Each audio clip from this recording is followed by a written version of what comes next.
let's talk now about what's next on the New York calendar because, oh, by the way, Saratoga starts this week. It's not all about the Big A and about Churchill Downs. We got Saratoga right around the corner. Opening day is Friday, July 3rd. And I mean, you just look at the cards and I always love, like, it's like Christmas morning for me, seeing the PPs of the first card at Saratoga, except the opposite is I'm going to be giving gifts for through the window.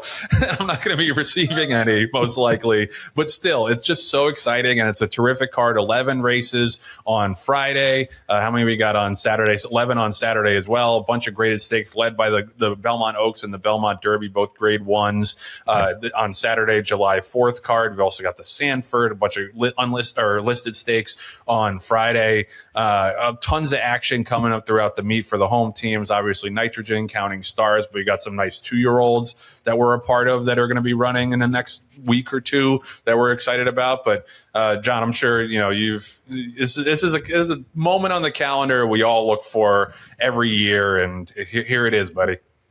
Yeah, and again, it's you close a window, open a door, however you want to say the saying. Aqueduct being closed, Churchill Downs closing, FanDuel closing, and now on the flip side, you got a couple of racetracks that are opening. Colonial Downs open this week, Ellis Park. You got obviously Saratoga, the Grand Dam of the summer, and I'm really looking forward to not only competing in some of these races, Joe, but we're going to have some other important events going on. We got the Saratoga Phasic Sale is such a unique place. If you've never gone, it's a great place to go to people watch and then look at your catalog a year or two later and say, I remember I was there when hip number 82 was 82 and now it's Kentucky Derby contender or Kentucky Oaks winner. So that's a great place to go. You and I are going to be celebrating our 150th show up at Saratoga as well. So that's a milestone in itself. But you look at the menu of races that are up there, especially from opening week all the way to Labor Day weekend. And I find it hard to argue against all of these races and all these top horses and all these top programs and jockeys that are coming to Saratoga for this summer, especially. It's going to be a really exciting time. And again, we're not shills for NYRA. We call it the way we see it, but you look at the way things are setting up, Joe, and it's an incredible place to be. And I love being able to go to the track in the morning at 6-7 o'clock in the morning and just be a railbird and watch what's going on and just see the excitement and the anticipation and the deals that are getting done. And it's a step back in time for me to more innocent days, and the purity of the sport comes out to me when you go to Saratoga, again, especially in the mornings when you just get a warm beverage and you're kind of hanging out and just shooting the shit with people. That to me is like some of the most fun, non-racing fun of being in the business. Yeah, no doubt. And I agree with you about being out in the mornings, going to the Oklahoma. It really is serene. And that is where Saratoga, and I think this is a good thing, gets a lot of casuals that come to the track. Obviously that helps, grow the game. But it does get a little annoying wading through the frat bros every now and then. But the morning is where you have the real hardcore, salt of the earth horse people, and everybody speaks the same language, and it's a really it's a great prelude to the day's racing. But it's also a thing within itself where, people have been going to do this for 150 years, and all the great horses that you've seen gallop and breeze through that stretch, and all the great horses that have filled all those barns on the back stretch or at the Oklahoma, you're just steeped in history. And, we look forward to it every year. This is one of the only times a year when all the whiners and the complainers are pretty quiet. I'm sure we'll wait a day or two and it'll be the worst DQ that's ever happened in the history of humankind. But for the most part, I think all the complainers really sit on it during the Saratoga meet. And that's a little added benefit. But let's talk a little bit about the racing, John, because you guys are in the Schuylerville on Friday with Voyager.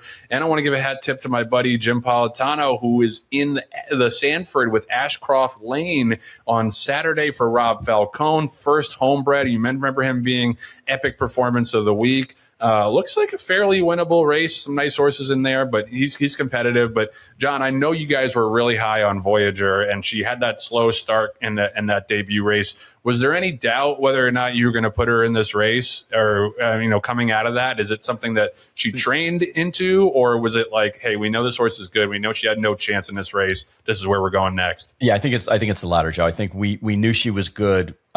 You always put, for 2-year-olds, especially when it comes to stake races, you always put it in pencil because you just don't know how they're going to react. But literally, as Ortiz was getting off the horse, Mark called him and he said, I don't care where you're running this horse next. I want to be on the horse. And that's meaningful. I mean, it's not like it's a regular kind of everyday rider that says, oh, I want to stay with this horse forever because it's their chance for stardom. I mean, this is like one of the top 2, arguably, jockeys in our racing world right now, who said, I want to stay on. And except he's not on her. And unfortunately, because he's serving days, that's why we are on. But we got his brothers. We got his brothers, so that's okay. That's a pretty good backup plan.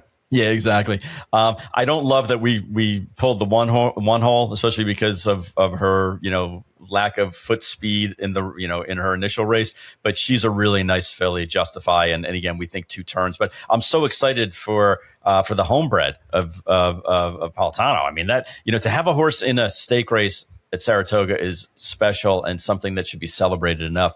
But when it's your homebred on top of it, especially your first one, then it just has to add some extra spice and extra flavor. And I'll be rooting for Jim. That's awesome for his program. It was so funny, too, because I was actually sitting with him Sunday when they were drawing the card, and I had to teach him how to log in to the Zoom to listen to the draw. I'm like, wow, you never had a horse, you never had a race or a horse that you were this excited about where you bothered to learn how to watch the draw so you can see the race as soon as it comes out. But yeah, right. He was on. They got a good outside draw, got a best of 65 bullet work over the Oklahoma nice. On Saturday coming into this race. So we'll all be pulling hard for him as well as for Voyager. The other thing, too, that I like about this opening weekend is, I'm going to call it opening weekend now. In the past years, they were like, well, it's a July 4th festival. And then next week is no, this is opening weekend in Saratoga. Let's not split hairs here. And because of that, you get the Grade 1 Belmont Oaks and the Belmont Derby, as well as the Suburban. Suburban, unfortunately, has lost a lot of luster over the years. But those turf, at least it's a semi-big field. But those other 2 races have become major attractions on the calendar for any 3-year-old turf horses. And I love that we get some European participation. Charlie Appleby has Pacific Avenue in the Belmont Derby. Simon Crisford is sending a horse who ran in Germany last time, Title Roll as well as some American contenders. And then in the Belmont Oaks, you got one from Donica O'Brien, who's sending Kensington Lane over here after running in Ireland. And then you got Abashiri, who Charlie Appleby is sending over for Godolphin, who was 3rd in the 1,000 Guineas last time. So I love races like this, turf races, big fields, a lot of horses coming from a lot of different directions. This is a smorgasbord for handicappers on Saturday. And John, you were in the Belmont Oaks last year, so you remember, all about how important this race has become on the calendar. Oh, no question. And when they talked about the turf triumvirate or the turf tiara, I forget what they were calling it initially when they were doing it, and each race was further than the previous. It was a really big deal, especially the kind of money that they were putting into it. And I think now, and you hit the nail on the head, Joe, so many Euros are coming over now because they like this turf course. They like the idea that they can run here in July. They can run one more time and before the Breeders' Cup preps and keep the horses here for 4 or 5 months and let them get acclimated and train here. These races now have stepped up not only in competition, but obviously in graded status as well, that they're both sporting a G1 next to their name. And there's a good reason why. It's because there's horses from all over the world that are coming here and that are focusing on this 3-race series during Saratoga for it. So again, kudos to Naira for having the foresight. I want to say it was like 7 years ago to do this and put it in place and put the money up for then listed stake races. And now through the TOBA Graded Stakes Committee, they've slowly graduated to where they're both grade ones. And I think, you mentioned the Suburban and it's kind of like the forgotten child in all these big races for older horses now because it's a 1.25 miles.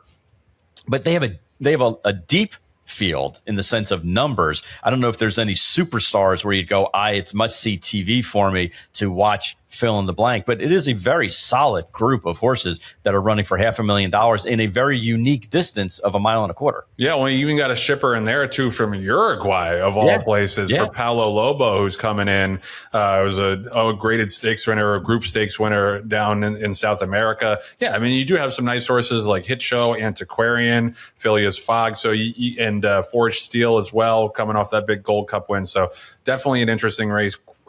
Great betting card. And I do like also, we had the Belmont Stakes, the last Belmont Stakes up at Saratoga. You do get still one last taste of Belmont at Saratoga before we open the new joint in the fall, because you do have the Belmont Oaks and the Belmont Derby up at Saratoga. So I'm looking forward to getting those races back next year. But a little bit of Belmont flavor one more time up at Saratoga. So yeah, it's going to be a tremendous meet. Very, very exciting horses running for the home teams just in general. So wishing everybody safe, profitable, enjoyable, exciting meet. And this is the best time of the year to be a racing fan. So definitely soak it in, all my rail talk people.